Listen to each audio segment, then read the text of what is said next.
Você já se auto-sabotou? Vive em relacionamentos complicados? Segue entre tapas e beijos com a sua família? Já esteve perdido em algum momento na sua carreira? Você não está sozinho. Em Psicologia Sincera, eu, Ana Luísa, e eu, Ana Tereza, vamos comentar os mais diversos assuntos do nosso cotidiano, sempre com uma opinião sincera. Pode ser que você se identifique ou não com as nossas análises e reflexões. Mas aí você vê se a carapuça serviu.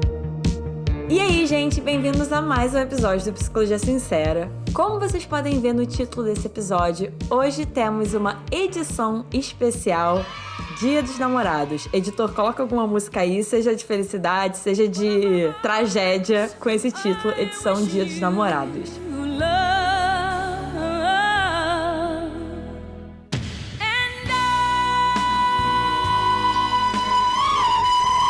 Eu tô rindo, mas eu tô com vontade até de morrer. E, gente, de onde a gente tirou essa ideia, né? Na verdade, veio de uma reflexão minha, que eu compartilhei com a Ana Tereza, que eu não sei o que tem em volta da data de Dia dos Namorados, que parece que tem aquele lado super positivo, mas também tem um lado meio caos, assim, de se você tá solteiro...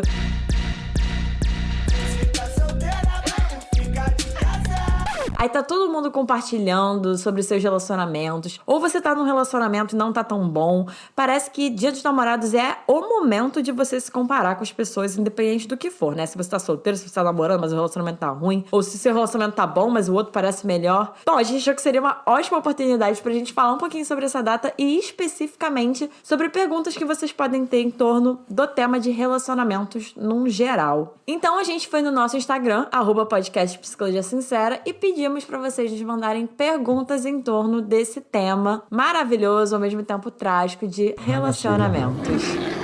A gente vai responder ao longo do episódio aqui pra vocês. Então, bora de primeira pergunta, Ana Tereza? Vamos lá, gente. E aí? Tô animada aqui, porque vocês mandaram umas perguntas, gente, que... Eu acho que vocês têm que ouvir esse episódio inteiro, porque vai ser tapa na cara atrás de tapa na cara. Já acabou, Jéssica? E, gente, eu acho que uma das coisas positivas também, que a gente gosta de trazer, que é um dos pontos altos do nosso podcast, é que temos dois pontos de vista diferentes, né? A Ana Tereza como psicóloga da terapia cognitivo-comportamental, eu como psicóloga da Gestalt terapia, e, ao mesmo tempo, a gente volta e meia traz nossas experiências pessoais aqui também. E vocês também vão ter dois pontos de vista diferentes, né? Tanto enquanto psicólogas, quanto como pessoas. De que sentido, né? No sentido de que a Ana Tereza, de nós duas, está num relacionamento longo, já está praticamente casada. Ai, aqui, senhor. Lancei aqui a Ana Tereza.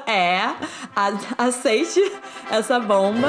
E eu saí recentemente de um relacionamento longo. Então a gente tem aqui dois pontos de vista diferentes, tanto pessoalmente quanto enquanto psicólogas. Então eu acho que vocês podem confiar aí nas nossas palavras e no que a gente vai estar falando pra vocês. Vai ser duas versões aí de Dia dos Namorados pra esse ano. Nossa, totalmente, totalmente. Não vamos nem entrar aqui nesse quesito, mas bora. Então vamos lá. A primeira pergunta que mandaram pra gente foi: como lidar com a frustração de nunca ter tido um namorado? Então, assim, essa pergunta, ao mesmo tempo que é meio simples de responder, também é complicada, né? Eu fico pensando com quantos anos tem essa ouvinte, porque eu acho que isso acho que é relevante mesmo, né? Às vezes, se for uma adolescente ou se for uma pessoa jovem adulta, eu daria uma resposta. E se fosse uma pessoa também adulta, né? Mais anos, acho que também teria outro contexto. Mas o que eu penso é que não existe uma regra em relação a ter ou não, de quantos namorados você tem que ter tido até certa idade, né? Então, mas assim, o que eu penso ao mesmo tempo é que se você tem essa frustração, se você estiver em terapia, talvez entender um pouco de qual contexto. É só você não conhecer a pessoa certa, tem algum bloqueio aí, né? Porque, gente, conhecer pessoas novas, tanto como amigos, quanto como namorado, parceiro, enfim, o que for, requer uma abertura na nossa parte, né? Construir relações requer abertura em relação à vulnerabilidade, a você se colocar, né, aberto, a você construir intimidade. Então tem muitos vieses aí que eu acho que podem estar relacionados ou simplesmente não aconteceu, né? Eu concordo, assim, que eu acho que não tem idade pra esse tipo de coisa. Só porque a sociedade diz que a gente tem um roteiro pra cumprir, não quer dizer que a gente precisa seguir esse roteiro, né? Tem que ter o primeiro namorado na adolescência e depois você tem que ter um relacionamento longo na vida adulta. Gente, esquece isso, joga no lixo. Só que uma coisa que me faz, assim, pensar, se é uma pessoa, por exemplo, um pouco mais velha, é isso que a Ana Luísa falou. Quais são os bloqueios, quais são as entraves, né, que você tem. Que uma coisa que me veio à cabeça aqui é que muitas vezes a gente tem uma visão muito negativa sobre relacionamento. Seja porque, por exemplo, a gente viu relacionamentos darem muito errado de pessoas que a gente gosta. Os nossos pais, o casamento dos nossos pais, ou não o casamento dos nossos pais, vai dizer muito a respeito sobre como a gente enxerga estar numa relação amorosa. Eu fico pensando, assim, se também não rola uma autossabotagem, assim, de você achar que relacionamentos não dão certo. Consequentemente, você coloca uma série de empecilhos pra começar um relacionamento e aí você nunca se relaciona e você comprova que relacionamentos não dão certo. Exatamente, por isso que eu tô falando. Ao mesmo tempo que é simples, responder essa pergunta é muito complexo, né? Porque tem muitas coisas que também a gente pode estar fazendo sem perceber que vão entravando. E aí a gente tá falando especificamente de ter um namorado, mas isso a gente faz em diversos âmbitos da nossa vida, né? Então eu fico pensando, como é que são suas expectativas em relação ao relacionamento? Se são muito negativas ou se são irreais, né? No sentido daquele positivismo, né? Bizarro, daquele romantismo que a gente é vendido, né? Nos filmes. Ou você acha que você merece ter um relacionamento? Tem tantos vieses aí que a gente pode olhar, né? Mas eu acho que volta um pouco pro que a Ana Teresa falou. Gente, não existe um roteiro. Tem sim nossos lados e nossos bloqueios aí emocionais, mas também tem o acaso da vida, né? De você conhecer ou não pessoas que te atraiam, ou que você atraia e que... Porque mal ou bem pra um relacionamento acontecer, os dois têm que querer, né? Então, não sei, é que nem aquela música, quem eu quero não me quer, quem me quer não vou querer, e aí vão rolando os encontros e os desencontros. O Brasil nomeou ela a rainha da sofrência. E é isso, assim, mas não tem um roteiro pré-estabelecido, né? E a próxima pergunta, eu acho que essa pergunta, assim, do milênio, né, Ana Teresa? Como o relacionamento dos seus pais pode afetar os seus? Gente, eu adorei essa pergunta, adorei quem fez. Palminhas pra você. Porque essa pessoa aí já tem uma noção de como funciona relacionamentos, assim. Totalmente. Porque, gente, o relacionamento dos nossos pais influencia muito a maneira como a gente vê relacionamentos. Isso não quer dizer que, tipo, vai determinar, é assim que vai funcionar. Mas influencia muito, que a gente já disse muito aqui no podcast que os nossos pais, eles meio que ensinam como o mundo funciona pra gente. Eles são o nosso primeiro contato com o mundo, com as regras do mundo. E se os nossos pais têm um relacionamento que é ruim, você pode criar regras de que relacionamentos são ruins. Então, a maneira como seus pais se relacionam afeta muito a maneira como você vai se relacionar. Por isso que é muito importante você ter muita consciência que você não tá reproduzindo os padrões deles. Porque é muito comum a gente reproduzir padrões de meio que, tipo, casar com o nosso pai, casar com a nossa mãe. Eu sei que isso é muito clichê, gente. Mas eu zoo algumas vezes com meu namorado que eu caí nesse clichê e, gente, eu meio que casei com o meu pai em alguns aspectos. Outros não, graças a Deus, assim, as coisas que não funcionam no nosso relacionamento, eu consegui superar, mas tem outras coisas, assim, que meu pai e meu namorado se dão muito bem, eles são até amigos, assim, eles saem pra andar de bike juntos. Então, eu acho que é muito importante a gente estar ciente, porque, por exemplo, tem muitas coisas que são similares, né, das características do meu namorado com o meu pai, mas não necessariamente ele é o meu pai, porque tem coisas que são muito diferentes, o meu relacionamento, a dinâmica do relacionamento, limites, assim, muito, muito diferentes. Então, por isso que é muito importante a gente entender de onde a gente veio e pra onde a gente quer ir, porque não necessariamente você precisa jogar tudo do relacionamento dos seus pais no lixo. Totalmente, assim. Quem acompanha o podcast fielmente já me ouviu falar desse termo em algum momento, que é introjeção. É um termo da minha abordagem, né, da Gestalt terapia, que, pra resumir muito, gente, fala sobre as verdades e os fatos que a gente engole do mundo, ou nesse caso dos nossos pais, né? A gente introjeta essas coisas. E, conceitualmente, a introjeção fala da gente engolir sem mastigar, sem a gente assimilar aquilo que a gente tá vendo, que a gente tá observando, que a gente tá aprendendo. É muito comum a gente fazer isso como crianças, né? A gente muitas vezes aprende pela introjeção mesmo, pegando aquilo que a gente tá observando e tomando pra gente como verdade. Qual é a questão? É muito importante que ao longo do nosso desenvolvimento, nosso crescimento, adolescência, vida adulta, a gente comece a, às vezes, olhar de novo pra tudo aquilo que a gente aprendeu, que a gente tomou como verdade, e comece a separar.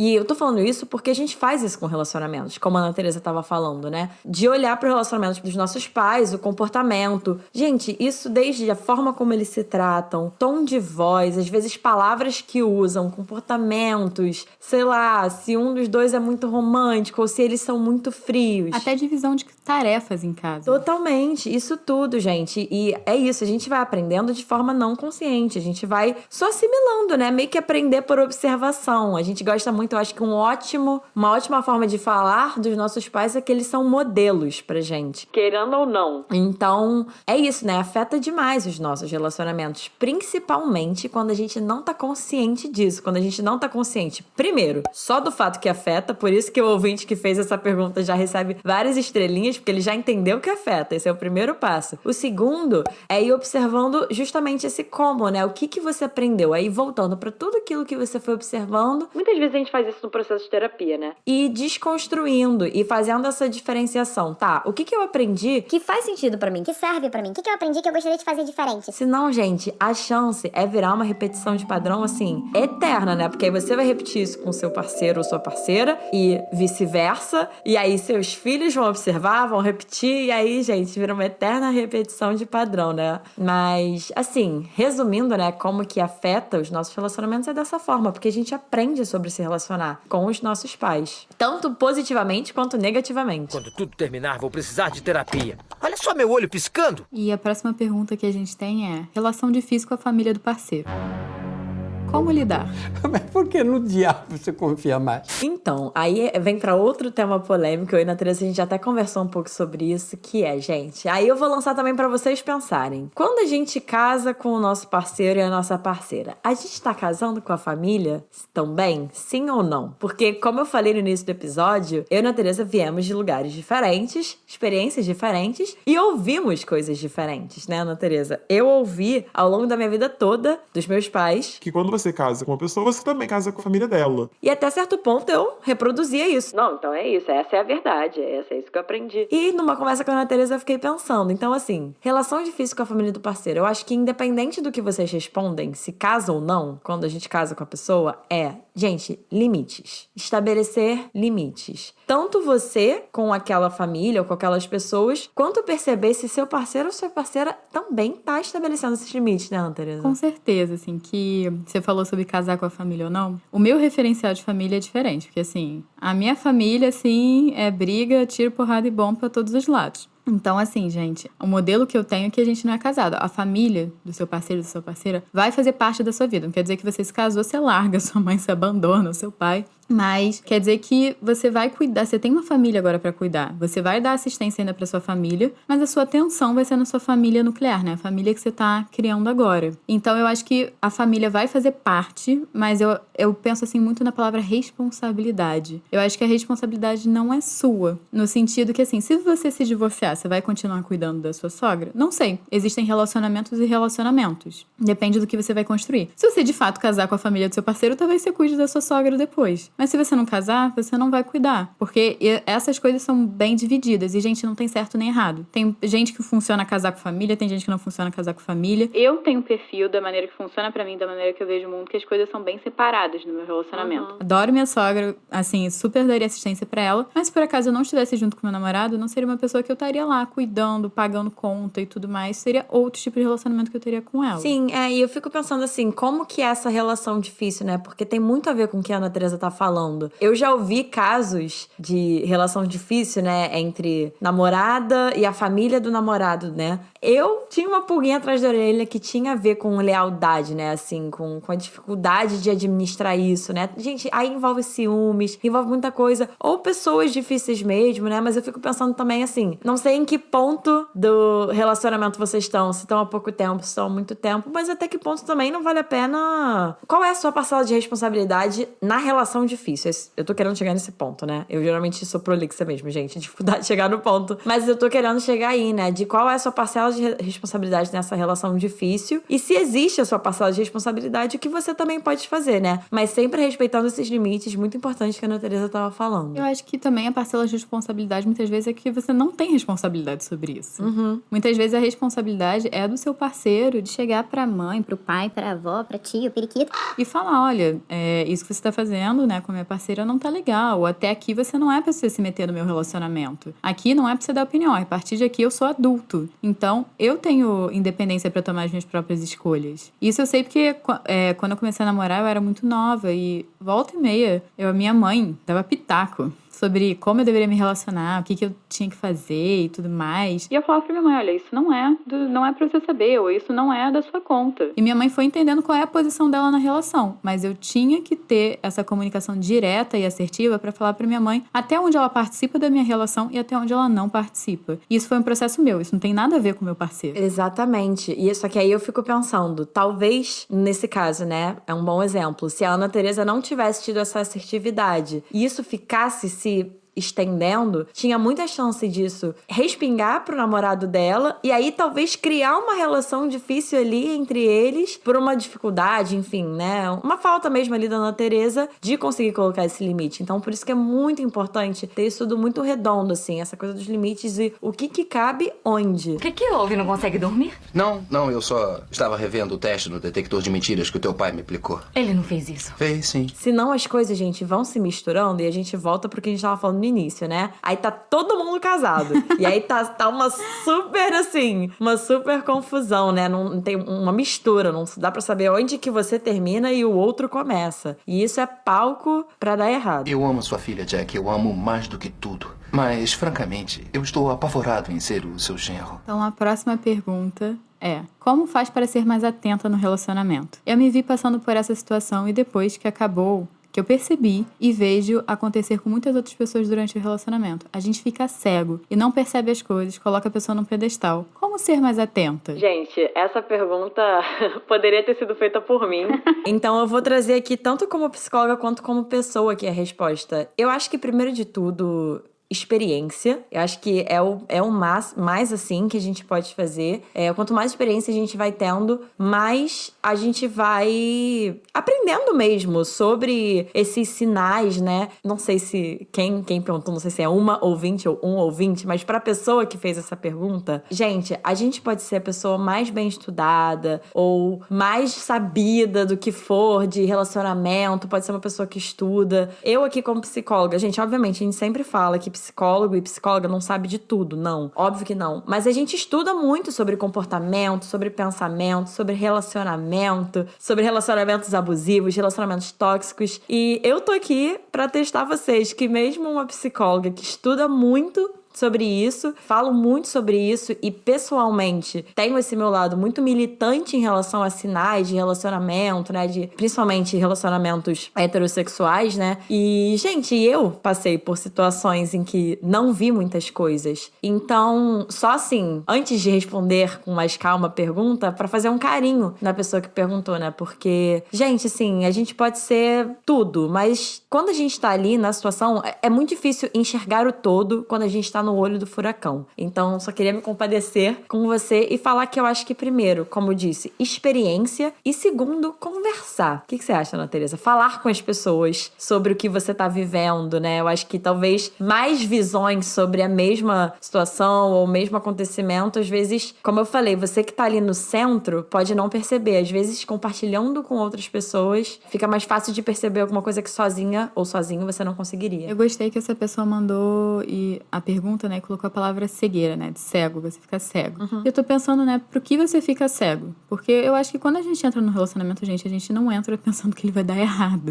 A gente entra querendo que ele dê certo. E eu acho que faz parte do início do relacionamento, a gente tá ali querendo ficar com a pessoa, até pra gente construir um laço maior com ela, a gente precisa estar mais tempo com ela, a gente precisa gostar de estar com a pessoa, porque se a gente já chega e namora uma pessoa cheia de defeitos, que a gente não gosta como trata a gente não vai namorar, né, gente? Acho que tem toda essa questão. Mas eu acho que muitas vezes você pode ficar cega, mas aí é que tá. Eu acho que com a experiência e com o tempo você vai entendendo como você quer ser tratado ou não. Então, talvez você possa ficar cego para coisas que te façam mal. Eu tô interpretando dessa forma. E eu acho que isso vai muito de um lugar de autoconhecimento, de você entender se você tá se sentindo bem dentro do relacionamento. Muitas vezes vai acontecendo as coisas e a gente pensa, é da minha cabeça.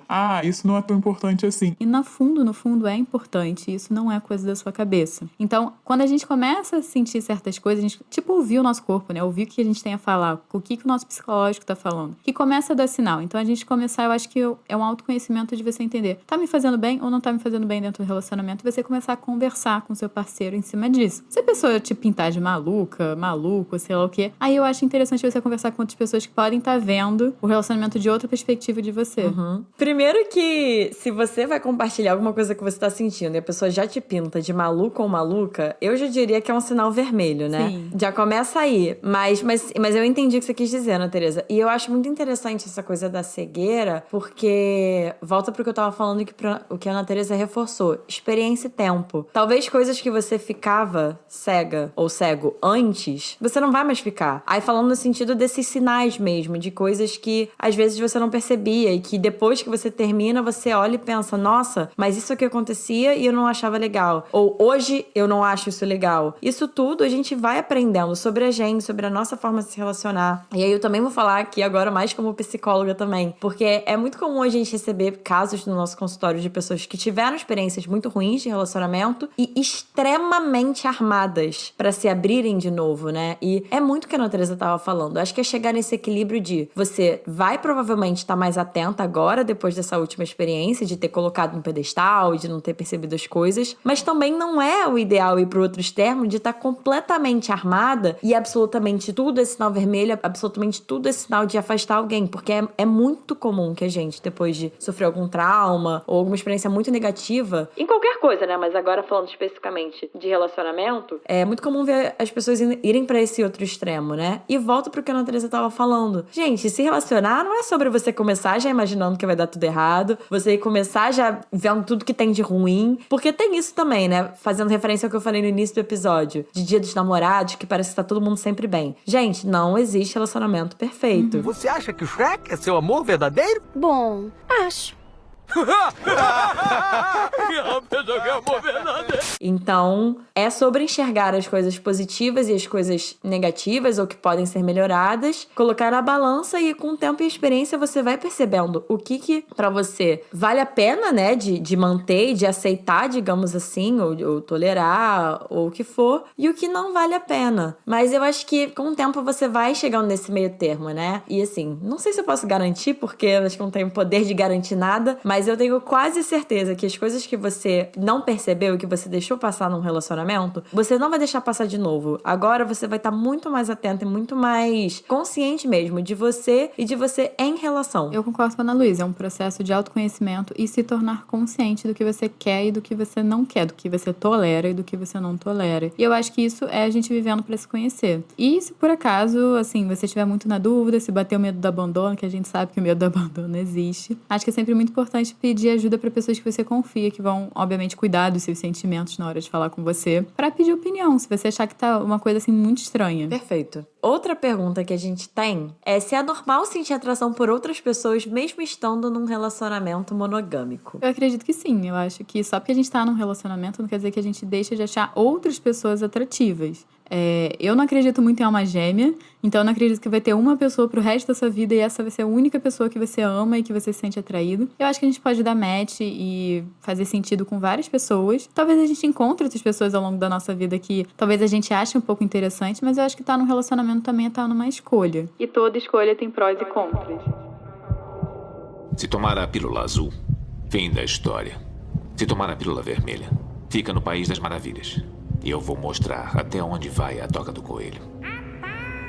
Então você tá num relacionamento, vai ter prós e contras. Você tá solteiro, também vai ter prós e contras. E com que lado você quer viver? Porque pode ser que você tá num relacionamento monogâmico e você não tá feliz. E aí você tá pensando mais em outras pessoas. E aí faz sentido você estar solteiro. Ou você tá num relacionamento, você tá feliz, você achou uma pessoa interessante, mas aquele relacionamento faz tanto sentido, te faz tão bem, por que você vai abrir mão dele? Exatamente, assim, eu concordo 100% com o que a Ana Teresa falou. Nem sei se eu tenho muito o que adicionar em relação a isso. Lembrando, gente, que a gente tá falando aqui de um relacionamento monogâmico, porque foi o que a pessoa perguntou, né? Eu também diria que é normal. Acho que as pessoas são atraentes. Tem muitas pessoas atraentes no mundo. E quando a gente escolhe estar num relacionamento com uma pessoa, a gente escolhe estar num relacionamento com a pessoa. A gente não tem o poder de escolher sentir só atração por essa pessoa. Ou desligar, né, a atração do resto do mundo. Acho que volto pro que a Ana Teresa falou, que é uma escolha. Você se relacionar e você se relacionar monogamicamente é uma escolha. Você não se relacionar ou não se relacionar monogamicamente também é uma escolha. E aí é isso, né? Eu diria que é super normal e cabe a cada cada um entender o que faz com essa atração, né? Você pode sair pelo mundo do seu relacionamento e tá sentindo atração pelas pessoas e tá show. E você volta e tá ali com aquela pessoa que você tá se relacionando, né? Eu acho que quando você tá falando de relacionamento monogâmico, é importante ficar atento também como é que tá essa atração, né? Porque também é o que a Ana Teresa falou. Se você tá só pensando também em outras pessoas, em outras pessoas, em outras pessoas e percebe em você que não existe espaço ali pra às vezes você sentir uma mínima de uma atração pela pessoa que você tá se relacionando. Lembrando, gente, que se você tá muito tempo também com uma pessoa, aquela paixão inicial vai mudando, né? E aí volta pra questão da escolha, de você entender os prós de você estar num relacionamento longo e escolher continuar nele. Eu acho que é uma diferença entre paixão e amor, né? Porque o amor, ele é calmo, ele é seguro. E a paixão é aquela coisa meio de Hollywood, sabe? Vem, vai, fica, não fica,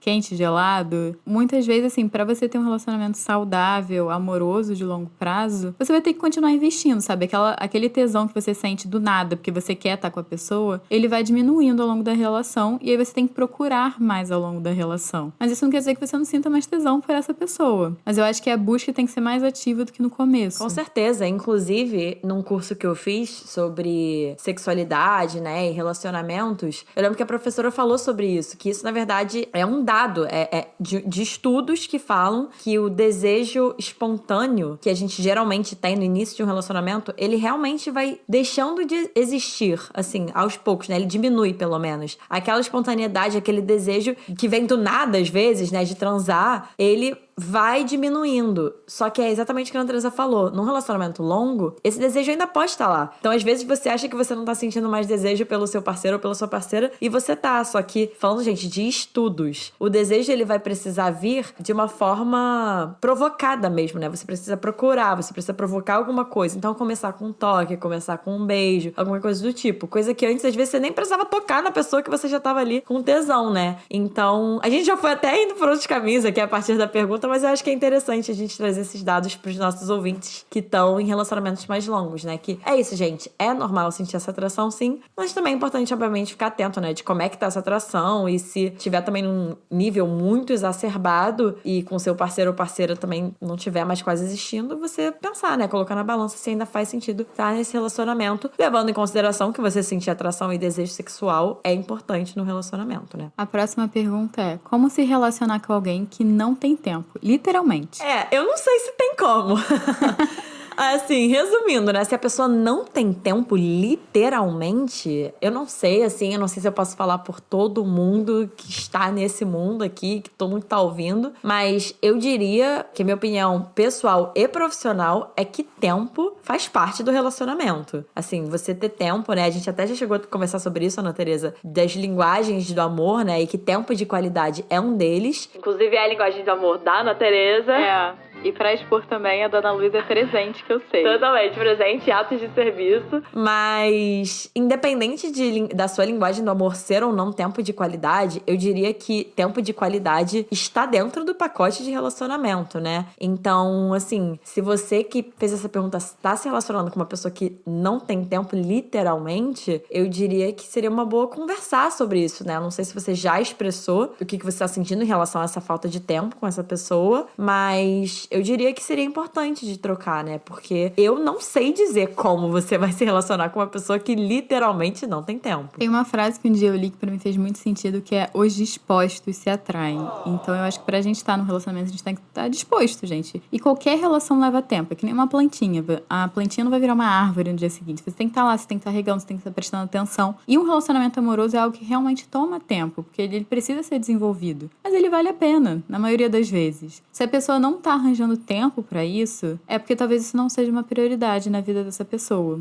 E aí é que entra. Você quer entrar num relacionamento no qual você não é prioridade pra outra pessoa? Será que esse relacionamento vale a pena pra você? Porque eu conheço pessoas que não têm tempo, aí preferem se relacionar com quem não tem tempo mesmo e fica meio isso e fica esse estilo de namoro. Mas se você tá me mandando essa pergunta, é porque você quer ter tempo com a pessoa. E aí eu vou dar uma alfinetadinha perguntando por que você escolheu uma pessoa que não tá disponível pra você se relacionar. Assim, um momento de silêncio, né? Depois dessa pergunta da Ana Tereza. Trazendo em relação a essa pergunta, um pouco da minha experiência pessoal agora, né? Eu tô em outro momento de vida, como eu falei aqui no episódio, eu terminei um relacionamento longo, há pouco tempo. Então, eu, por exemplo, percebi já nitidamente que eu não estou com tempo nesse momento pra me relacionar. Não só pra processar, né? A gente, inclusive, vai falar um pouco sobre isso numa próxima pergunta, mas pra processar um pouco esse tempo, né? Pós-término. E tudo que eu vivi, tudo que eu construí ao longo do relacionamento e depois. Mas realmente porque agora eu tô num momento de focar muito em mim e de correr atrás do meu, tanto pessoalmente quanto profissionalmente falando. E eu já percebi que nitidamente eu não tô com tempo, assim, disponibilidade pra me relacionar, né? Isso acontece, gente. Eu tô falando isso pra falar que eu acho que tem pessoas que, de fato, às vezes não estão com tempo e tá tudo bem. Mas a questão é que as duas pessoas estejam alinhadas, porque se eu decido me relacionar com alguém nesse momento, primeiro que eu não sei o que eu ia fazer, porque eu realmente não tô com tempo, irmão. Mas segundo que eu imagino a falta que provavelmente faria se essa pessoa tivesse com essa disponibilidade, né? E aí eu acho que cabe tanto a mim de ter essa consciência de mim, mas também a pessoa com a qual tá ali do outro lado se valorizar, né? De se ela quer ter esse tempo com outra pessoa e se relacionar, não tem como ser de outro jeito, né? E aí eu acho que cabe partir pra próxima pra alguém que esteja talvez na mesma página que você. Eu concordo com o que você falou. Você tá falando que nesse momento não é uma prioridade um relacionamento. Você tá com outras prioridades. Exatamente. Então, quem mandou essa pergunta provavelmente tem a prioridade em um relacionamento e tá tentando se relacionar com alguém que não tem essa prioridade. Então, gente, não é uma, assim, perspectiva muito positiva, digamos assim. Exatamente. E outra coisa que eu acho importante de falar é que, assim, às vezes é sobre você, mas às vezes não é. Porque tem isso, né? Uma pessoa fazer, entre aspas, tempo pra gente, pode ou não, né? Pode ter a ver realmente com talvez ela não tá tão interessada em você. Mas eu só tô trazendo esse meu viés pessoal porque às vezes realmente não é sobre você, né? Só pra você não achar que necessariamente essa pessoa não tem tempo pra você. Às vezes isso é sobre ela, mas volta pro que a Ana Teresa tava falando. Mesmo sendo ou não sobre você, é sua responsabilidade entender se você quer ou não ficar nessa. Se você vai ou não continuar com alguém que não tem tempo, literalmente. Seja pra você ou qualquer outra coisa. E eu acho que a gente tem uma pergunta aqui muito boa. Ana Teresa pode responder pra gente. Sendo a pessoa aqui que tá num relacionamento, né? Como passar pelas crises sem desistir? A primeira coisa que me veio à cabeça é frequência. Qual é a frequência dessas crises? Se vocês brigam dia sim, dia não, eu acho muito difícil a gente seguir sem desistir. Mas se a gente briga uma vez ou outra, ou a gente tá passando por períodos mais turbulentos, porque quando a gente tá num relacionamento muito longo, tem períodos, gente. Tem períodos até que, por exemplo, a nossa saúde mental tá mais prejudicada, tem períodos que a gente tá melhor com a gente mesmo. Isso vai influenciar o relacionamento. Por isso que é sempre muito importante a gente estar cuidando da gente, mesmo se relacionando. Não é função do outro cuidar de você, não. É você cuidar de você. Maravilhosa. Então, eu acho que passar pelas crises, eu acho que é sempre lembrar por que você tá nesse relacionamento, assim. Por que isso faz sentido pra você? Se tá fazendo sentido com o que você quer construir, a pessoa tá olhando na mesma direção que você, que pode, por exemplo, tô pensando até de casos, assim, que eu conheço. Muitas vezes as pessoas estão num relacionamento longo e entraram numa fase da vida que estão pensando agora se querem ter filhos ou não. E tá tendo muita crise, né? Muita briga em relação a isso, e uma pessoa quer, a outra não quer. E eu acho que nessas horas, a gente tem que se perguntar o que é que a gente quer pra gente, o que é que a gente tá disposto a abrir mão ou não. E, por exemplo, essa discussão, né, de ter filhos ou não, é uma discussão muito séria, gente, que vai mudar a vida de todo mundo envolvido. Então, são crises que eu acho que vêm pro bem, assim, no sentido de ou racha ou fica. Num sentido positivo, gente. Nem todo mundo vai conseguir acompanhar a gente em todos os momentos da nossa vida. E eu acho que são raros os casos, assim, de pessoas que vão seguir a vida inteira com a gente dentro de um relacionamento, né? Se vocês pararem pra pensar, 50% das pessoas que se casam se divorciam. Isso não é negativo, sabe? Eu acho que as pessoas veem como negativo, eu não acho que é negativo. Foi um relacionamento que fez sentido uma época, não faz mais. Então eu acho que as crises a gente tem que ver a frequência disso. Totalmente. E eu fico pensando também em duas coisas. Eu fico pensando... Tem a ver com o que você falou, na verdade, de frequência, de colocar na balança, né? E perceber que, primeiro, essas crises não definem o todo do relacionamento. Mas aí volta pro que a Ana Teresa falou, né? Acho importante você olhar para as crises e pro todo. Porque às vezes, se você olhar pro todo e ver que o todo é quase crise, aí eu acho que vale a pena pensar um pouco sobre isso, né? Mas acho que assim, até falando da minha experiência pessoal quando eu tava num relacionamento, pra mim era muito a questão realmente de pensar por que eu tava ali. E outra, gente, conversar. Eu sei que isso é muito clichê de psicóloga falar, principalmente quando a gente fala de relacionamento. Mas, gente, conversar seguidamente. Porque se vocês estão tendo muitas brigas, provavelmente uma pessoa tá pensando X e outra tá pensando Y, e vocês não estão conseguindo entender o X e o Y de cada um. Então vocês têm que conversar pra vocês se alinharem, porque uma coisa que mudou muito no meu relacionamento, que eu lembro que foi muito bom pra mim, que eu sempre faço em momentos de briga, né, e tudo mais, é perguntar pra outra pessoa, o que é que você gostaria que eu tivesse feito diferente? No sentido de a pessoa me ensinar a ver o problema pelos olhos dela. Porque aí a pessoa vai me falar, olha, eu gostaria que você tivesse feito aquilo, me senti assim e tudo mais. E aí eu falo se é viagem da pessoa, assim, no sentido de não faria isso porque não faria em nenhuma situação, ou se daria pra me adaptar. Porque muitas vezes a gente briga, né, mas não é porque a gente quer fazer mal ao outro, é porque a gente não sabe que isso está fazendo mal ao outro. Até porque se a gente tá num relacionamento, a pessoa quer ver a gente bem, né, e algumas vezes gente, não passou pela cabeça da pessoa. Totalmente. E outra coisa que eu fico pensando em relação a relacionamento e crises ou discussões, gente, assim, o máximo que vocês puderem, abram mão do orgulho, assim, sabe? Da necessidade de estar certo, da necessidade de só alimentar aquele ego de que, eu acertei, o outro errou, essa coisa de ficar apontando o dedo. Óbvio, gente, que se alguém faz alguma coisa que nos machuca, ou se tem a ver com a atitude de outra pessoa, a gente pode apontar isso, mas tem formas também, né? Eu tô falando isso, eu sei que é muito complicado, às vezes no calor do momento, da raiva, baixar Buda na gente e a gente lembrar disso tudo, né? Mas acho que é importante de ter, assim, ali naquele background, né? De falar também sobre... Eu achei ótima a pergunta que a Ana Teresa falou que faz, né? O que você gostaria que eu tivesse feito de diferente. E também, quando vocês forem falar, vocês falarem do que vocês sentiram, como que isso afetou vocês. Não necessariamente, por exemplo, você foi babaca, mas a forma como você falou me fez sentir dessa forma. De novo, gente, eu sei que às vezes a gente fala isso e a outra pessoa também não tá colaborando. São tantas coisas complexas dentro de crises e de relacionamentos. Não é simples. Mas a gente tá dando aqui algumas dicas pra vocês, né? Isso eu falo tanto da minha experiência pessoal quanto da minha experiência profissional também, do que eu já estudei em relação a relacionamentos e comunicação não violenta. Mas eu acho que, assim, um panorama geral em relação a essa pergunta de como passar pelas crises sem desistir é se conectar mesmo com o que a Ana Teresa falou, né? De por que vocês estão ali? Faz sentido? Ainda faz sentido? Às vezes vale a pena perguntar se ainda faz sentido ou não. Faz sentido desistir? Porque às vezes faz. Mas se ponderando, né, com esse todo do relacionamento, você perceber que não, aí é trabalhar no pequeno, né? Até ir trabalhando no grande. Gente, nós vamos agora para nossa última pergunta, até para não estourar o tempo aqui do podcast, mas sobrou algumas perguntas, qualquer coisa a gente responde lá pelo Instagram, o que ficou faltando. E a próxima pergunta é verdade que para esquecer aquele amor que apodreceu, só tendo um novo amor? Gente, eu vou deixar um minuto de silêncio também, porque eu quero que vocês reflitam, até pra vocês pensarem se vocês concordam ou não, né? Se vocês acham que pra esquecer aquele amor que apodreceu é só tendo um outro. Eu vou falar também pessoalmente e enquanto psicóloga. Eu diria que não. Também diria que não. Tava louca pra falar minha resposta.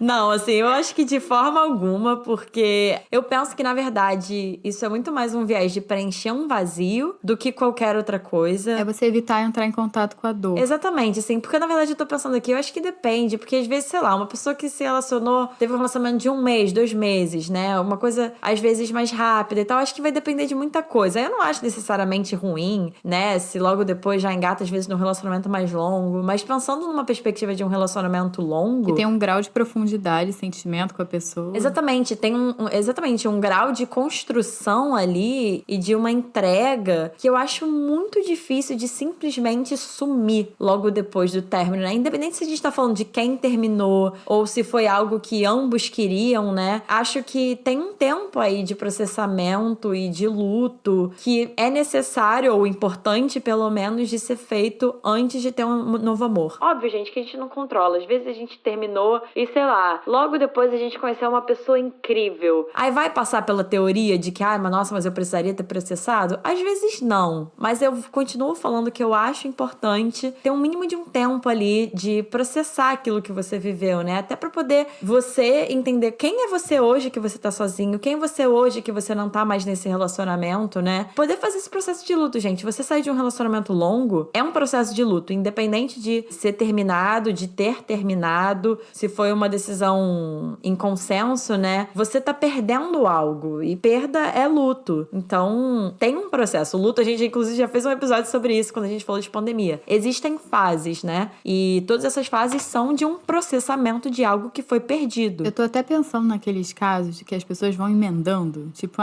terminei, vou emendar e pego o outro. Aí tenta começar outro relacionamento, aí, enfim. Gente, eu acho que isso é evitação. A gente já falou sobre esse termo. Ele é muito usado em psicologia, que é quando a gente meio que foge de entrar em contato com os nossos sentimentos. Terminar um relacionamento, gente, é duro e dói e é muito ruim. E você vai sentir tudo isso quando você terminar. Se você fala, mas sei lá, quem terminou e tá muito bem. Essa pessoa está mentindo para você. Vamos deixar isso muito claro. Ou essa pessoa é evitativa, então ela não sabe lidar com os próprios sentimentos e emoções. Se você está ouvindo Psicologia Sincera, você já está no caminho do autoconhecimento para lidar com as suas emoções.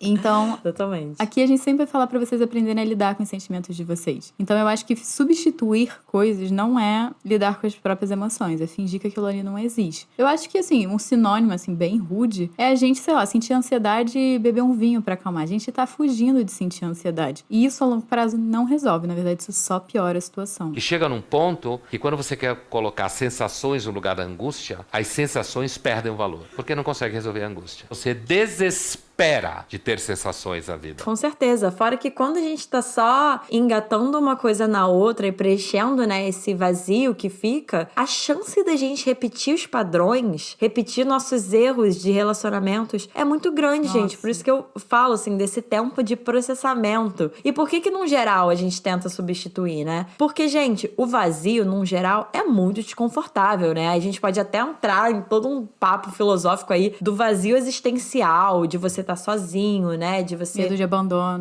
Medo de abandono. É duro de lidar, é desconfortável. Mas a Gestalt terapia tem um conceito que, assim... Eu sou apaixonada, né? Eu sou suspeita pra falar, mas que é o vazio fértil. Que por mais desconfortável e angustiante que seja estar no vazio, é nele que novas coisas podem surgir. Então, a Gestalt vê muito vazio como a possibilidade de fertilidade mesmo, né? Então, é isso, né? Então, acho que é importante ter esse tempo no vazio, entre aspas, pra poder perceber, pra poder ter todo esse momento de processar, caraca, o que eu vivi, o que foi bom, o que foi ruim, o que eu não quero fazer de jeito nenhum igual, o que eu não quero que o outro faça igual comigo, e se reconstruir, né? Um momento de se reconstruir, pra nesse próximo amor, né? Já que essa pessoa usou essa palavra, né? Só tendo um amor. Nesse próximo amor, você vai estar uma pessoa muito mais madura, muito mais consciente de si, construída mesmo, né? Eu acredito que se só engatar, se só ficar engatando, não vai ter esse momento de construção, né? Aí vai virar uma eterna repetição de padrão. Eu vou trazer aqui um pouquinho da terapia de aceitação e compromisso também, que eu uso, que eu acho que faz sentido, assim, pra tudo que a gente tá falando nessa pergunta, que é, gente, o sofrimento, ele é inerente do ser humano, ele sempre vai existir. A gente vai sofrer, nós somos seres que nascemos e vamos sofrer, não tem como fugir do sofrimento.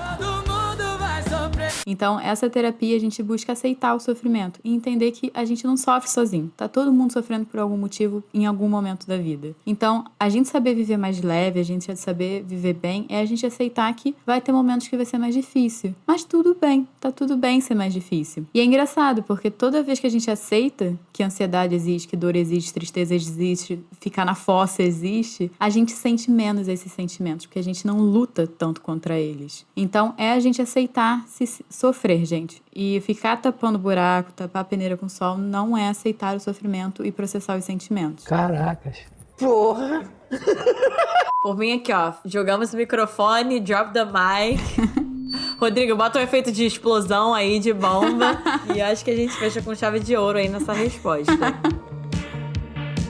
E, gente, esse foi o episódio de hoje. A gente espera que vocês tenham gostado. Se vocês gostarem desse estilo de episódio, edição especial, de pergunta e resposta, falem pra gente lá no Instagram, que a gente faz mais, a gente pensa em outras edições especiais aí. E lembrando, gente, que se alguma coisa que a gente falou bater um pouco mais aí, bater um pouco mais pesado, se vocês sentem que tá difícil de lidar só com vocês mesmos ou com a rede de apoio de vocês, vocês podem sempre procurar, né, uma ajuda psicológica, seja com a Ana Tereza A Ana Teresa está com a agenda aberta, nossa psicóloga maravilhosa. Eu, no momento, não tô atendendo, mas tenho ótimas indicações em Gestalt terapia. E se por algum motivo uma de nós duas não pudermos atender, a gente tem pessoas pra indicar. Então, gente, lembrem sempre que vocês não precisam passar pelo que for que vocês estejam passando sozinhos. Se vocês estão ouvindo esse episódio, vocês gostaram, compartilhem nas redes sociais de vocês, marca a gente, que o nosso Instagram é @podcast Psicologia Sincera. A gente ama ouvir e ver que vocês estão ouvindo os nossos episódios. Também não deixe de classificar esse episódio na sua plataforma de áudio, dá 5 estrelinhas pra gente, porque esse podcast aqui merece, gente, não é? E também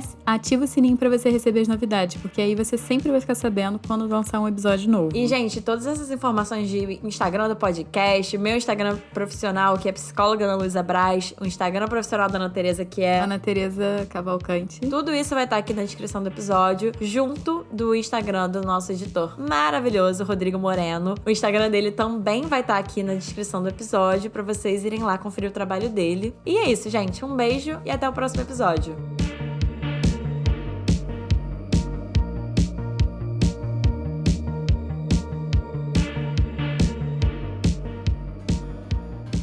Estranho é gostar tanto do seu all-star azul.